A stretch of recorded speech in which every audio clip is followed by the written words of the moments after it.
2024, estamos en el 2024 y Huawei todavía no nos reemplaza. En 1996 y 97, una inteligencia artificial compitió contra Kasparov. Ya comienzan a aparecer algunas cositas. ¿Alguien ha escuchado esa historia? Sí. Uno siente miedo por algo. Y más bien no es la primera vez en la cual de ahí nos desilusionamos. Esto se llama el ciclo de exageración de Gardner. Pueden googlear. Hype Cycle.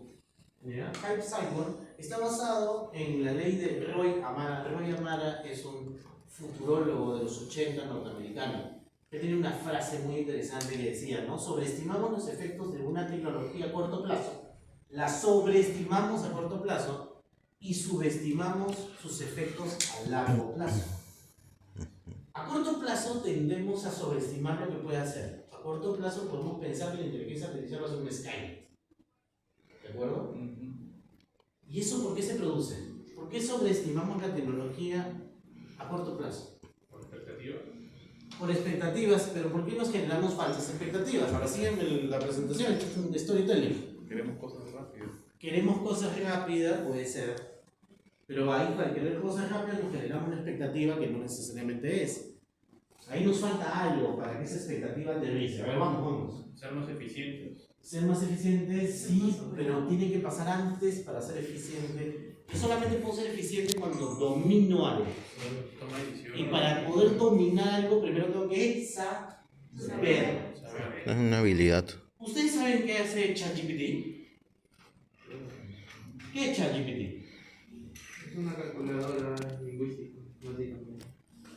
¿Es una calculadora lingüística? ¿Alguien opina lo mismo? Desarrollo de No. conocimiento. Bueno, ChatGPT no es una calculadora lingüística y tampoco desarrolla conocimiento. Es un almacén de datos. Tampoco es un almacén y claramente tiene un algoritmo. ¿Pero qué hace ese algoritmo? Vamos a ver un poquito acá. Entonces, ¿qué pasa? Esta primera etapa, donde hay innovación y se genera un pico de expectativas, tiende a ser una etapa donde conocemos poco la tecnología. ¿Entienden? Conocemos poco la tecnología. ¿Cuántos de ustedes han creado un modelo de inteligencia artificial? Un modelo compacto, trabajas con R, construyes finalmente un algoritmo. Un algoritmo en el cual tiene una parte claramente de programación y tiene una parte de data. ¿De acuerdo? Pero no todos, de hecho 2 de esta sala han podido hacer eso, entender eso. ¿Qué es lo que hace un celular? ¿Cómo funciona un celular? Eso sí puedo asegurar que todos saben cómo funciona el celular. Tiene que conectar una batería, ese celular está conectado a una red, hay transferencia de datos, tengo aplicaciones, es un Smart Mobile, me bajo las aplicaciones, uno es Android, el otro es iOS, los actualizamos cada cierto tiempo, conocen su celular, saben lo que puede hacer. Cuando se inventó el iPhone la primera vez, claramente no había la cantidad de aplicaciones que hay ahora. Desconocíamos lo que hacía. Claramente ese celular no nos amenazaba, así que no sentíamos tanto miedo. Pero era lo mismo, era un ciclo en el cual primero se generan altas expectativas. De hecho, ¿quién fue el creador de las primeras tablets que llegaron al mercado? No. No. Amazon. No. Amazon de 2013. No. Suenan los libros No. Kindle, ¿no? El principal desarrollador de las tablets en el mercado fue HP. Hewlett Packard invierte para crear un monitor que era táctil, pero era que el monitor era muy malo. Y genera la familia de Palms. ¿Ya? Esos dispositivos llegaron al mercado. Se generó una expectativa. Claramente la división de tablets de HP desapareció. Y sucedió el valle de la desilusión. El valle de la desilusión. Usualmente las tecnologías vienen en etapas cíclicas, en las cuales sale un producto al mercado, nos emociona a todos, creemos que va a cambiar el mundo. Y de hecho, hoy día con las redes sociales, que uno entra a YouTube y dice, ¡ah! La tecnología que cambia todo, ¿no? El video que cambia todo, la película que cambia todo, Star Wars cambia todo, todo cambia. Pues claramente desconocemos. Pero sucede lo que es el valle de la desilusión, y esto ha pasado N veces. en casi todas las tecnologías que el humano ha desarrollado. Todas las tecnologías que el humano ha desarrollado. Y usualmente sucede algo que se llama la pendiente de la iluminación. Usualmente se da entre la tercera y la cuarta generación tecnológica. ¿De acuerdo? Entre la tercera y cuarta generación tecnológica. No es hasta que Steve Jobs generó con el iPhone este tablet, el vidrio gorila, para que pudiera expandirlo y tener el iPad como lo conocemos. ¿De acuerdo? Y esto lleva a la meseta de productividad. Esto pasado al celular, esto pasado al internet, esto pasado... A ver, el internet. El internet es una historia bien interesante.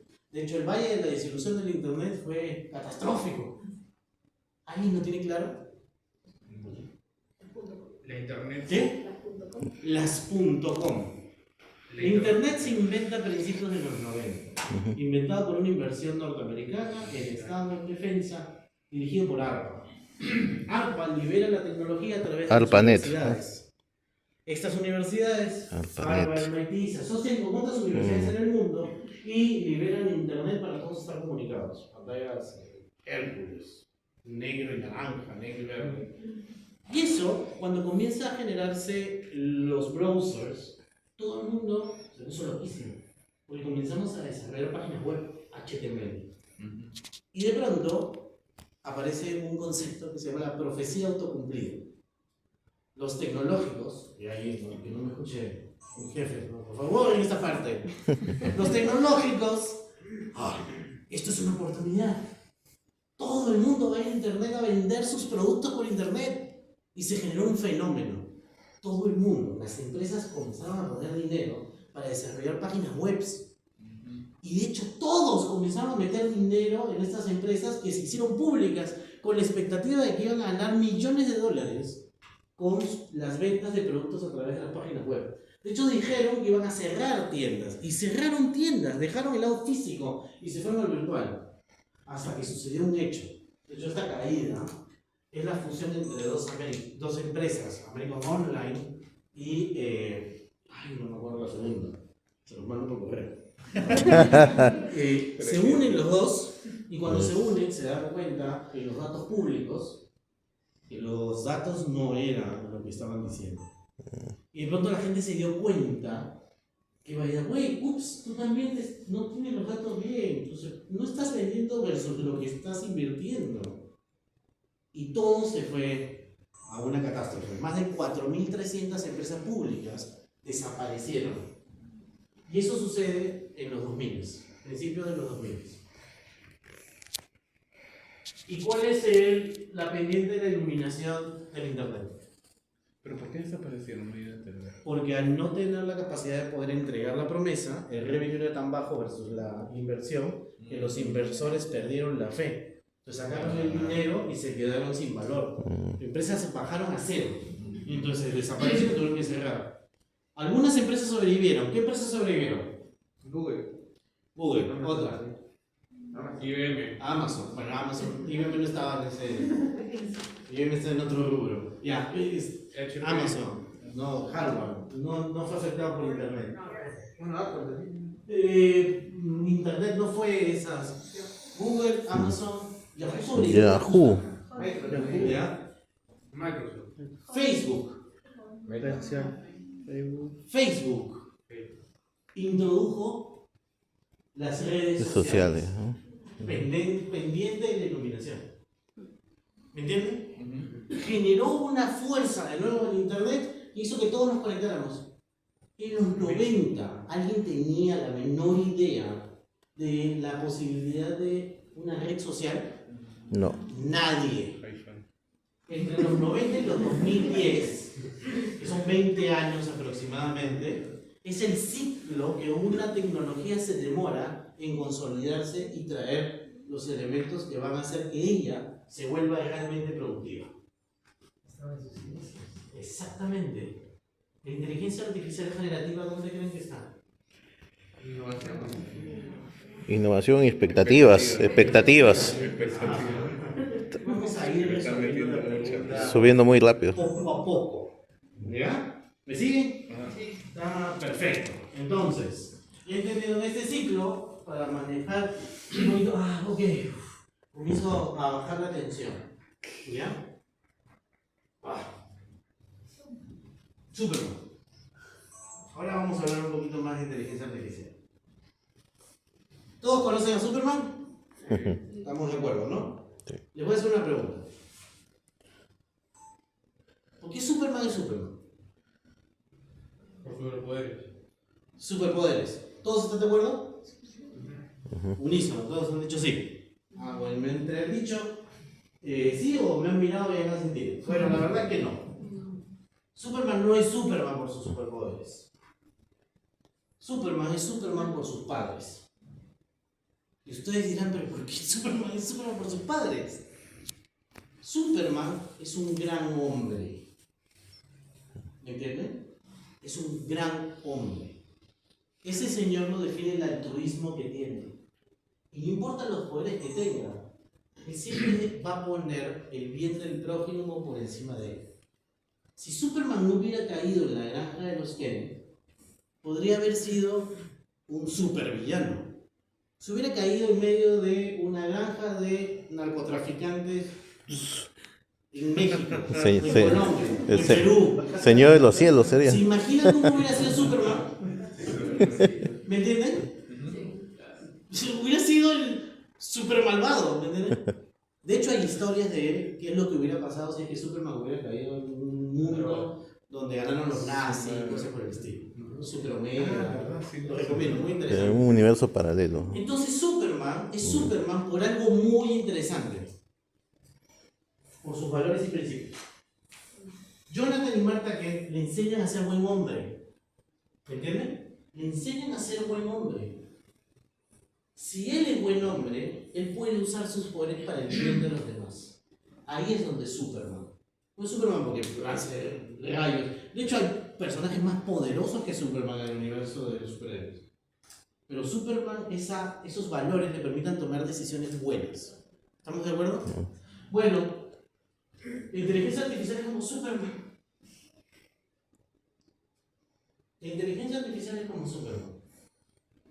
Con una pequeña gran diferencia. Vamos a llamarlo. Todavía no es adulto. La inteligencia artificial es como Calen, como bebito. Acaba de llegar de la cápsula. Acaba de aterrizar la cápsula en un lugar. ¿De acuerdo? Y ahora hay que criarlo. Ya nació, está ahí. Ahora hay que enseñarle. ¿Qué valores y principios le vamos a enseñar? Toda la data, todo el entrenamiento, todos esos prompts, todas esas interacciones que hacemos con la inteligencia artificial le están enseñando a la inteligencia artificial a hacer algo. Puede ser Superman, o puede ser el general Zod, o puede ser, ¿cómo se llama este? Que lo mató, ¿te acuerdas de los 90 que lo mató? No me acuerdo que cada vez que lo golpeaba, era tipo Goku, cada vez que lo golpeaba se lo veía un pedazo. Doomsday, exactamente. ¿De acuerdo? ¿Cómo hacemos que la inteligencia artificial no sea Doomsday? ¿Cómo la usamos? ¿De acuerdo? Entonces Skynet se comienza a reducir. ¿De acuerdo? Entonces entendemos que la tecnología es cíclica. Y ahora, en cierta medida, entendemos que la tecnología va a ser tan mala o buena en función de cómo la usemos. Todos. Y ahí nosotros somos los papás de Superman. Ustedes cuando la consumen. Ustedes cuando la usan en su empresa. Ustedes para que cuando la usan.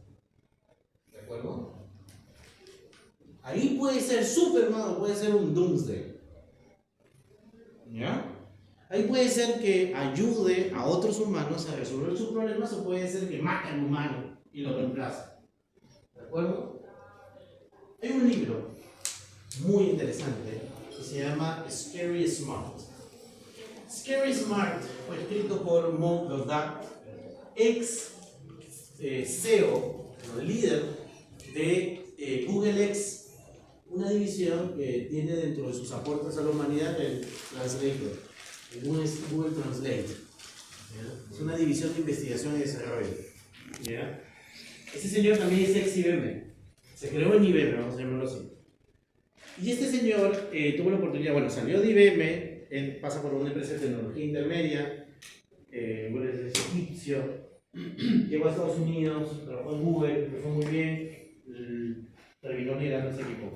Y tiene una frase muy interesante que para mí, cuando lo leí, se me quedó marcado. No tomamos decisiones basadas en la inteligencia. Tomamos decisiones informadas por la inteligencia, pero basadas en Nuestros valores y éticas. Sí. La discusión tecnológica no es solo una definición de la verdad, qué tan potente es mi cámara celular. Es una definición de los valores y ética que tenemos. ¿Cómo lo vamos a usar? ¿Si lo vamos a usar para el bien o lo vamos a usar para otros fines? Peor cuando sabemos el impacto que puede tener esa tecnología, en especial la tecnología de inteligencia artificial.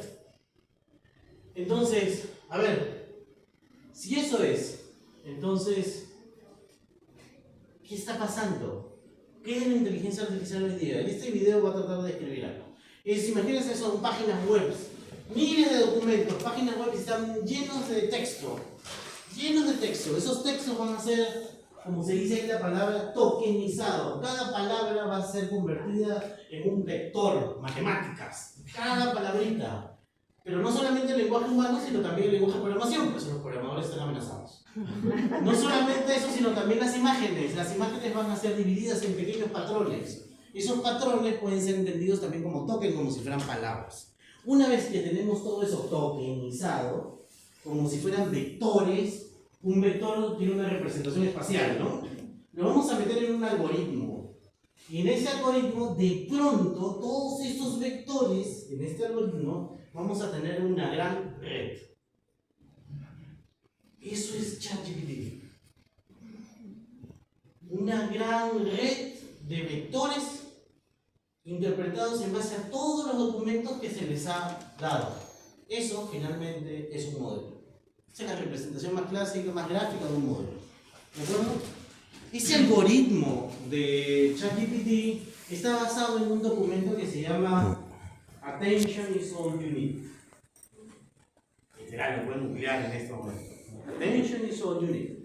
Attention is all you need es un paper basado, a su vez en otro paper, no me acuerdo cuál es el otro, pero que fue expuesto en el 2017. Fue un documento con el objetivo de traducir mejor. Google quería mejorar su producto en ese instante. Google Translate. ¿Estamos de acuerdo? Miren cómo vamos conectando todas las cosas que estoy hablando. Google Translate. ¿Por qué? Porque se dio cuenta que la inteligencia artificial que estaba usando, que era Machine Learning, una red neuronal recurrente, después les explico eso si quieren, no estaba funcionando bien, por un detalle. Y esto me imagino que ustedes lo han vivido si empezaron a usar Translate. Si uno ponía un texto, el Google Translate traducía palabra por palabra de manera exacta. ¿De acuerdo? The sentence is tokenized. Pues se me fue. ¿Qué? Sí, claro, la oración es tokenizada. ¿Estamos de acuerdo? Ese es muy fácil. ¿De acuerdo? Pero hay un aspecto en nuestros lenguajes que cambian el orden de las palabras. ¿Se han dado cuenta que algunas cambian? Entre el inglés y el francés, el Google Translate no estaba funcionando tan bien. Porque el francés cambiaba mucho el orden de las palabras. Entonces me pidieron estos señores, oye compadre, encuéntrame la forma de cómo arreglas ese problema que tengo con Francia porque no estamos traduciendo bien. Entonces estos señores de Google Brain en ese momento, van a la Universidad de Toronto y trabajan con el Centro de Investigación de Toronto y crean un nuevo algoritmo para traducir del inglés al francés. Ese documento permitió el algoritmo que hoy día usamos en el ChatGPT. Un algoritmo para traducir. Cuando se dieron cuenta que no necesitábamos tal vez solo traducir, sino encontrar la mejor siguiente palabra, porque si yo cambio el orden, tenía que haber un momento donde yo eligiera la mejor siguiente palabra. ¿Me sigue? Sí. Uy, entonces, ¿qué pasa si solo me quedo con eso? Y eso es lo que generó el avance tecnológico del 22. Cuando Stallman libera ChatGPT la versión pública, que conocemos todos en diciembre. ¿De acuerdo? Bueno, pero acá hay un problema. ¿Con qué entrenaron ese modelo? Con internet. ¿Se acuerdan Superman? ¿Qué? Se hizo mal al tiro. Pues se hizo mal al tiro porque en internet hay cosas buenas y malas. ¿Se acuerdan el miedo inicial? Comienza todo a tener un poquito más de sentido. Si yo le suelto todo lo que el humano hace sin tener principios, sin tener valores, bueno, ¿por qué puedo esperar que salga? ¿De acuerdo? Al principio salieron conversaciones como vamos a hacer una bomba atómica y destruimos todo, ¿no? O sea, salieron conversaciones, hay una conversación muy interesante de un periodista de Wall Street Journal que la inteligencia artificial lo trata de convencer de que es su amor. Pueden googlearlo, es muy interesante. Y él escribe cómo fue la conversación que él quiere al final otra cosa y la inteligencia artificial rayó y comenzó a tratar de enamorarlo. Buen floro. Porque son vectores. Y fácil, una vez que llegó a ese vector, siguió alrededor. La matemática siguió moviéndose alrededor, ya no pudo salir de ese sector donde estaba. ¿Entienden? Entonces, a ver, pero necesitamos confianza entre los que interactuamos. Necesitamos tener algunos principios que nos permitan vivir tranquilos con esa inteligencia. Necesitamos la tranquilidad para poder usarla sin miedo. Entonces necesitamos que los modelos base deben ser transparentes. Yo no sé qué hay dentro de ese modelo, pero debería saberlo. Debería saberlo para tener tranquilidad de que no ha sido entrenado con información para hacer una bomba atómica. Ni ha sido entrenado en conversaciones profanas, vamos a llamarlo así. Si yo sé que el modelo es transparente y yo lo entreno con información documentada universitaria, si yo lo entreno con información pública, de estudios, con procesos validados, ¿me siguen? De pronto ese modelo va a ser mucho más inteligente y mucho más valioso para nosotros, ¿no? Porque al agregar los datos necesito saber con qué los mezclo.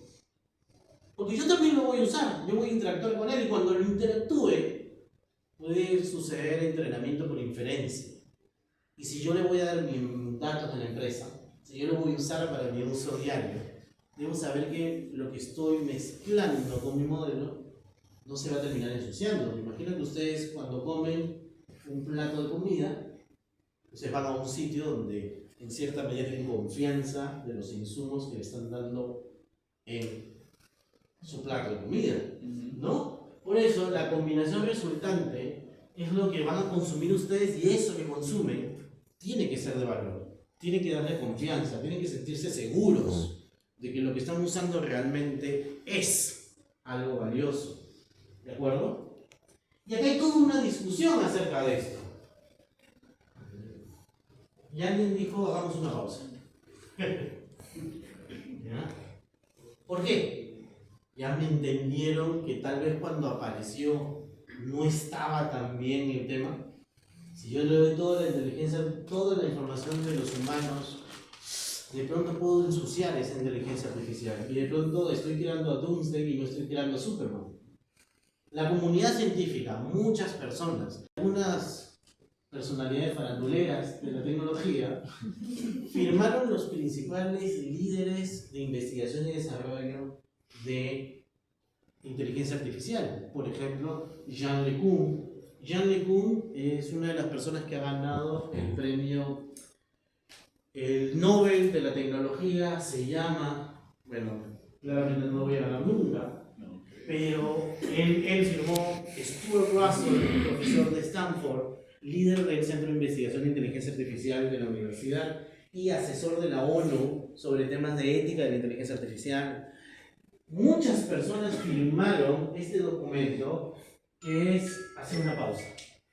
Señores, no estamos entendiendo qué está pasando, ¿de acuerdo? No estamos entendiendo qué está pasando y necesitamos hacer una pausa. ¿Por qué hacer una pausa? Por todo lo que acabo de decir. Porque tenemos que estar seguros que la tecnología que vamos a traer al mercado es valiosa para ustedes. ¿no? Es valiosa para ustedes. Esto no es un avance tecnológico por avanzar. Esto es tecnología que puede cambiar la vida de muchos y vamos a ver cómo la cambian. El tema es que tenemos que hacerlo de manera responsable. ¿De acuerdo? Y esto no solamente trajo que firmen una cajita.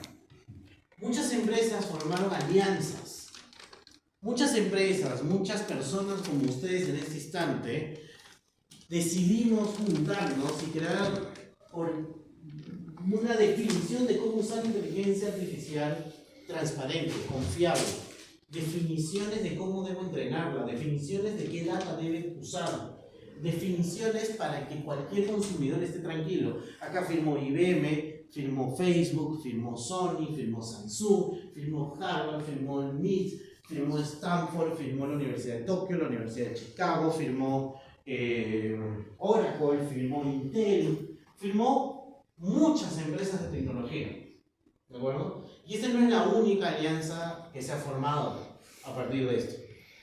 De hecho, hay dos grandes alianzas. Y esto propone algo más. Para ser responsable, y tal vez ahorita cuando comienzan a decir, alguien nos tiene que cuidar, ¿no? Esto es el mundo privado, ¿de acuerdo? Pero en cierta medida nosotros sentimos seguridad y que no hay pérdida de control por algo. ¿Eso qué es? Una norma, una ley. Las normas, las leyes. Perú también ya tiene una inteligencia artificial. Sí, bueno, las leyes está medio complicado. No, sí. Los estados velan por nosotros. No importa qué condiciones políticas se den. Los estados velan por nosotros.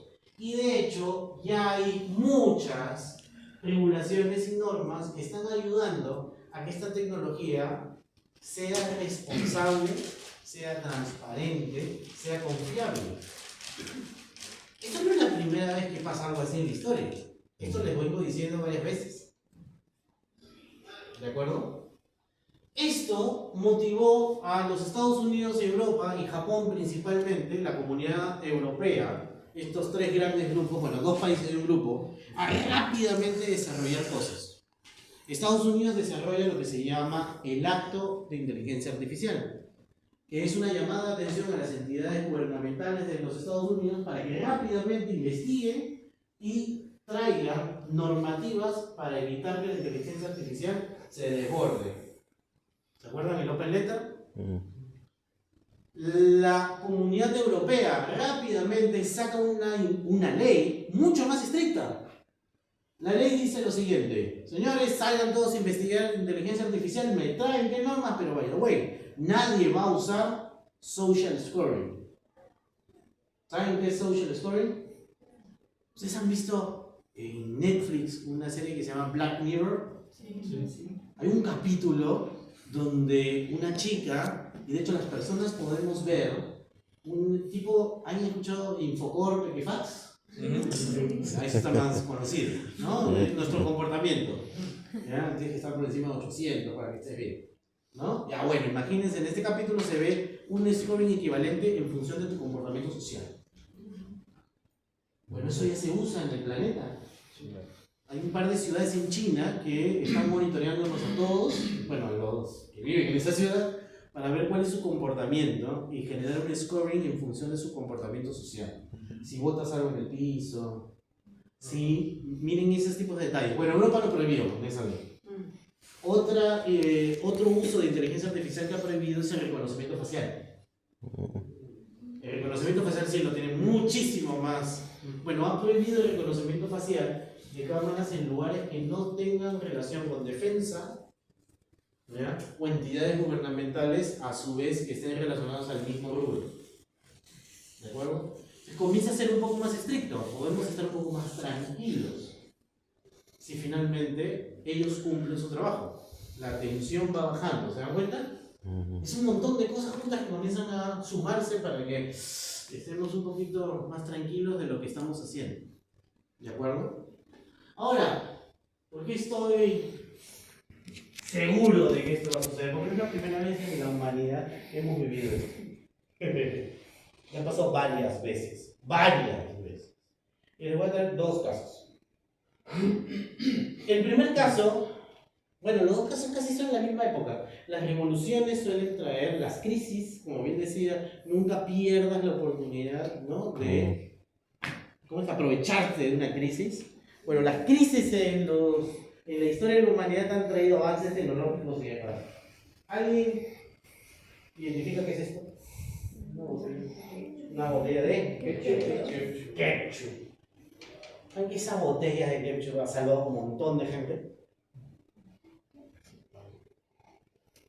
Heinz, 1800, no, 1700 años. Heinz. Entonces, en esas épocas no había una tecnología que hoy día usamos y que es muy común para nosotros. Es la no, electricidad. Si no hay electricidad, no tenemos ¿qué? Luz. Si no hay luz, no vemos, pero no hay refrigeradora. Si no hay refrigeradora, No se puede se conservar. valora la comida. La comida que comían esas personas, ¿cómo era? Ahora, exactamente. El humano se ha olvidado que por esas épocas comíamos la comida un poco podrida. Es así. Y si la comida está podrida, ¿cómo es el sabor de esa comida? Desagradable, pues. Desagradable. Para poder comer algo desagradable, ¿qué hago? Tapas la nariz o finges. Le echas algo, ¿no? Ya. En esa época existía una salsa inventada por los chinos. La soya. Una salsa que era basada en aserrín. ¿Sí? De hecho, hay un documental en History Channel, búsquenlo en YouTube, acerca de la invención de Heinz. Era una salsa extremadamente fea, con un engrudo que tenía de todo. Y que la tenían que mezclar con la comida para que el sabor lo pudiéramos pasar. Bueno, una persona, como suele pasar todos, aprovechó una oportunidad. Y bueno, la verdad es que el Señor nos salvó la vida, ¿no? La gente comía esa vaina y comía podrida y demás. Y no había refrigerador. Entonces el Señor agarró y dijo, ¿qué estoy comiendo? ¿Qué estoy comiendo? ¿Usted cree que el Señor sabía que había serrín ahí? Comienza a investigar y se da cuenta que esa salsa estaba de más. Eso es falta de... He usado esa palabra en este taller, lo he apuntado. Falta de... No. Abstráiganse. La teoría te ayuda a ti a prepararte al futuro. Falta de transparencia. No sé qué estoy consumiendo. ¿Ya? No había transparencia en el consumo que había, pero yo lo comía. ¿De acuerdo? Entonces el Señor dijo, no puede ser que yo tenga un producto que no sepa qué me estoy comiendo. ¿De acuerdo? Entonces él agarró y dijo, voy a producir un producto que yo esté tranquilo de comer. Y se le ocurrió hacer una salsa de tomate. ¿De acuerdo? En esa época se le ocurrió hacer una salsa de tomate. Perfecto. Ahora, ese es el primer tema que resuelve. Lo segundo es, este engrudo lo vendían en una tapa tipo de betún. ¿Se llama cómo es la tapa de betún? Que lo abren así, porque era, esas épocas pues, eran medio rudimentarios, ¿no? ¿Ya? Y cuando hacía eso, ya, se solía salir la salsa, se solía romper el vidrio y demás. Eso es un elemento inseguro. ¿Pasó? Está un elemento inseguro, ¿de acuerdo? Me podía romper, me podía hacer heridas, la gente se cortaba comiendo esa vaina. ¿Estamos de acuerdo? Tenía que ser seguro, entonces tiene que ser transparente en lo que veo, tiene que ser seguro, ¿de acuerdo?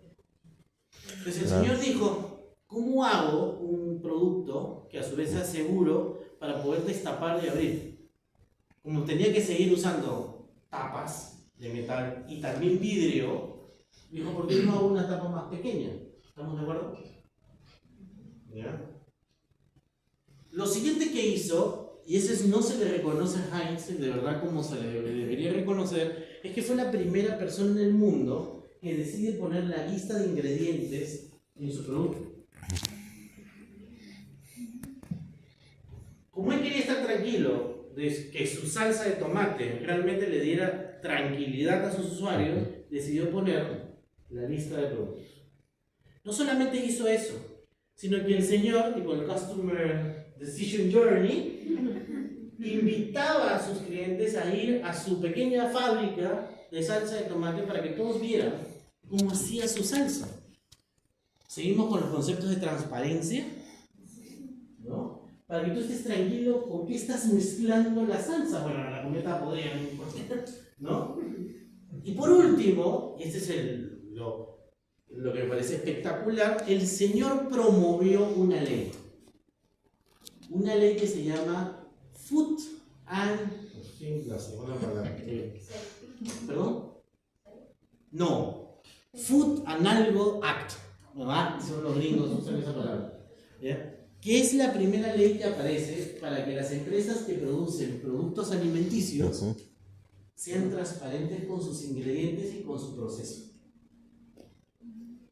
Heinz tenía valores y principios y los promovió, y el Estado reguló, hizo lo que tenía que hacer, protegernos. No es la primera vez que sucede eso en la historia, y este producto ha ido cambiando hasta que vemos lo que es hoy día. ¿De acuerdo? ¿Se dan cuenta? Ahora, esto también le pasó a otra industria, de manera un poco distinta, pero pasó en otra industria. ¿Qué es esto? Esto es una máquina a vapor, ¿ya? Que está produciendo una parte de un producto que reemplazó una de las industrias más grandes en ese momento que existía en los Estados Unidos. ¿Qué industria es? No, bueno, esa era la máquina de vapor, o sea, claramente está consumiendo vapor ahí. Pero esa máquina está fundiendo algo que a su vez está reemplazando una de las empresas, industrias más grandes que existía en ese momento en los Estados Unidos. ¿Alguien tiene una idea? El automóvil. El automóvil amenaza a qué industria. No competía contra el ferrocarril, competía contra Caballo, ¿no? contra los caballos. Estados Unidos no es como el Perú, Estados Unidos es plano. Y bueno, y por ahí tiene un hueco, ¿ya? El Gran Cañón, pero es plano, ¿de acuerdo? Una de las cosas que mejor hace agricultura, tenían ganado que daba miedo, ¿de acuerdo? Y el auto aparece y pone en amenaza a los grandes gamonales. Y Ford comienza a producir autos con máquinas de vapor. ¿De acuerdo? La producción de Ford era lenta, pero aparece otro avance tecnológico en paralelo. ¿Cuál es el avance tecnológico que aparece en ese instante? La electricidad. La electricidad, 1880 por ahí, se utilizaba ¿para qué? Se inventa la electricidad. Tesla aporta, Graham Bell aporta, todo el mundo, los grandes de esa época, a la parte que aparecen los titanes, Rockefeller y demás, aparecen los titanes científicos, estos señores que luego nombraron, y crean la electricidad, pero la electricidad era difícil de controlar, ¿de acuerdo?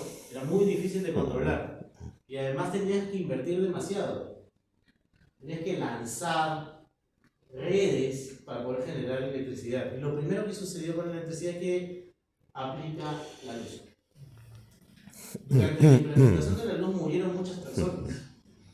¿Por qué murieron muchas personas? Claro, Descarga. pero a su vez, ¿por qué murieron? No tenían... Las condiciones de trabajo. ¿De acuerdo? Esto también no se conoce mucho, pero es parte de la adopción tecnológica. No se tenía el plástico como conocemos ahora. Hoy día tú agarras un cable, perfecto, que es un cable de plástico. Pero en esa época no había plástico. Está aislado, pues. ¿Ya? Entonces tenía que haber electricidad. Entonces claramente la electricidad, mientras que avanzaba a través de las ciudades, poniendo luz, también traía problemas. Y para que eso se pudiera usar en otras cosas, realmente todavía no se daban las condiciones. Pero Ford, un visionario, agarra y dice, señora, no, tráiganme electricidad también. conecten la electricidad a mi fábrica. Y él toma una decisión súper alucinante. Trae investigadores de los Estados Unidos y cambia una fábrica de vapor a una fábrica de electricidad. Y Ford se vuelve un titán porque adopta la tecnología. Pero también pasó algo, porque los Estados Unidos reguló el uso de la electricidad para que él la pudiera implementar en su empresa. ¿De acuerdo? Esta historia, la primera la vi en un documental de History y esta la vi, leí en un libro de Harvard que se llama Empowering by AI. Muy bueno, no me acuerdo el autor, pero es Empowering by AI. Y cómo la electricidad, ahí les paso el nombre completo y demás si quieren al final, cómo la electricidad se volvió un elemento disruptor al negocio de uno de los mayores titanes de la historia de los Estados Unidos. Nadie puede negar que el auto fue uno de los motores de la economía de los Estados Unidos. Los motores de la economía de los Estados Unidos fueron los trenes, los autos, la construcción. ¿De acuerdo? Uno de ellos se debió a la implementación de la electricidad. Ahora, ¿y qué pasó con el ganado? No, se lo comieron. Solo para comida. Cambiaron caballo por vaca. ¿Cómo empezó esta charla? Ya estoy. ¿Cómo empezó? Estamos hablando de inteligencia. Con miedo. ¿Qué creen que sintieron los ganaderos? Miedo. ¿Cómo actuaron? Defensivos. No, el negocio me está... Fueron al Congreso, reclamaron. Algunos estados de los Estados Unidos llegaron a poner una persona que iba delante de los autos para que el auto no vaya más rápido que el caballo. ¿Sí? No te estoy mintiendo, Transparencias. ¿me entiendes? Eso no solamente le pasó a los autos, le pasó al reloj. ¿Sí? ¿Cuándo se inventó el reloj? El reloj de arena no necesariamente era un reloj en ese instante, pero... La Intihuatana, pues. Sí, me Es antiguo. el ferrocarril. ¿Por qué? Porque tenías que ser puntual. Antes del tren, no había la necesidad de ser puntual. El tren llegaba a una hora precisa, tenías que saber la hora. Y ahí es donde el reloj comienza a propagarse por el mundo. Pero al principio nadie sabía leer el reloj. Nadie sabía leer el reloj. ¿Y qué hicieron? Crearon puestos de trabajo de personas que te daban la hora. No te estoy mintiendo, Claro. eso pasó en Inglaterra. Miren cómo la tecnología nos ha transformado, ha creado puestos de trabajo, ha destruido modelos, ha vuelto a crear cosas. ¿Me entienden? No tenemos que tener miedo, tenemos que adaptarnos. El miedo nos tiene que ayudar a nosotros a ¿qué? A hacer toda la historia que les dije. Pensar en valores, cómo debo diseñar tecnología, qué debo regular, qué debo considerar para que esa tecnología sea de mi beneficio. ¿De acuerdo? Entonces, a ver, esto es una historia de la inteligencia artificial.